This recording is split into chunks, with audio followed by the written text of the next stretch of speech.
నేను ఇంతవరకు 2006 నుంచి 2022 వరకు ఏ ఒక్క వ్యక్తిని కూడా నేను పర్సనల్గా తిట్టలేదు. ఎప్పుడు ఇష్యూ మీదనే మాట్లాడినాను. చాలాసార్లు విలేకరులు మిత్రులు అడుగుతారు, కొద్దిగా టెంప్టింగ్ అక్క ఇట్లా మాట్లాడు అట్లా మాట్లాడాలి. నేను ఒకటే చెప్పిన, ఇష్యూ మీద మాట్లాడతా బ్రదర్, నేను వ్యక్తుల మీద మాట్లాడాలి. కానీ వాళ్ళ వ్యక్తి మీద వ్యక్తిగతంగా చెప్తున్నా నేను. అరవింద్ గుర్తుపెట్టుకో, ఇంకోసారి నా గురించి పిచ్చి పిచ్చిగా మాట్లాడితే నిజామాబాద్ చౌరస్తాలో చెప్పుతో కొడతా, మామూలు కూడా కాదు. తమాషాలు అవుతున్నాయా చూస్తూ ఊరుకుంటుంటే? భాష లేదు, పద్ధతి లేదు, మాట లేదు, మంతి లేదు, కేసీఆర్ గారు గౌరవం లేదు, ఇంకోరు లేదు. ఏం చేసినావు? నీ కాంట్రిబ్యూషన్ ఏముంది తెలంగాణకి? ఎందుకోసం మాట్లాడుతున్నావు ఇట్లా? ఎవరి మీద పడితే వాళ్ళ మీద ఎంత పడితే అంత మాట మాట్లాడితే చూస్తూ ఊరుకుంటావు అనుకుంటున్నావా?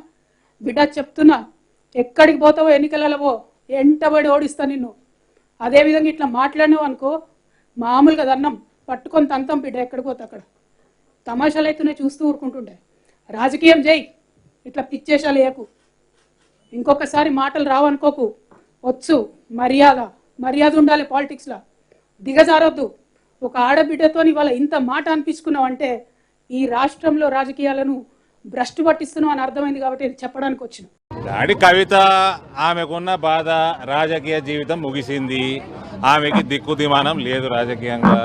ఎక్కడ నిలబడ్డా డిపాజిట్ రాని పరిస్థితి. ఇక దానికి మేము ఏం సింపతి చూపెట్టగలుగుతాం అంతే. వాళ్ళ అయ్యా ముఖ్యమంత్రి ఉన్నాడు, దాడులు చేసుకుంటుంది. రేపు వాళ్ళ అయ్యా ముఖ్యమంత్రి ఉన్నాడు, అప్పుడు ఏం చేస్తుంది?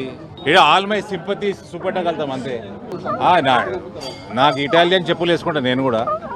ఆమెకి ఇటాలియన్ భాష వస్తే నా చెప్పులతో మాట్లాడుకోమని వచ్చి మా ఇటలీలో అవి జవాబు చెప్తే పడుమను జవాబు.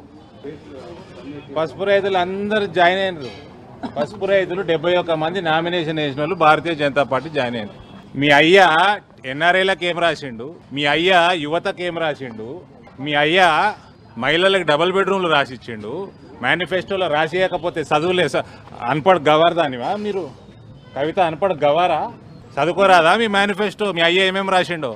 మీ అయ్యను బాగా చెప్పులతోడు కొట్టినాక ఆ చెప్పులు తీసుకొని నా చెప్పుల అపాయింట్మెంట్ అడుగు. నా ఇటాలియన్ తప్ప వేరే వేసుకొని నేను చెప్పులు ఇటాలియన్ భాషలు అడిగితే అవి అపాయింట్మెంట్ ఇస్తే తీసుకో, వాటిని కొడితే కొట్టుకో, అవి ఇన్ రిటాలియేషన్ అవి కొడితే పడు. వాళ్ళు అయ్యాక చెప్పుకోమనండి భాష అదుపులో పెట్టుకొని. మా భాష ఎప్పుడు అదుపులోనే ఉంది.